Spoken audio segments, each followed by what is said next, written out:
Spiritual warfare always begins with an attack on your identity. Quick review of today's sermon in church at Berean Bible Church by Pastor Goliath, and he talked about the story of David and Goliath. And it's a popular story we all know, and usually the way we interpret that story is we as Christians, we're the David, and we have these stones that we used to defeat Goliath. And what I loved what he talked about this morning, right? Remember the sermon? But anyway, in the sermon, he talked about the fact that David represents Christ, right? Like you and I are not David. David is representing the Israelites in the same way that Christ stands in our place. So yes, Goliath is the devil.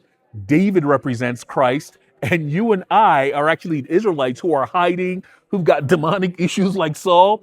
And I loved it because he pointed out that when Goliath attacked the Israelites, or when he came to the Israelites, he didn't challenge their strength, he challenged their name. He called them slaves of Saul, it was an attack on Israel's identity. That's why when David comes back and David challenges him, David doesn't just attack him first. David stands in his identity. He says, "You come against me with swords and weapons, I come against you in the name of the Lord of hosts, the God of armies."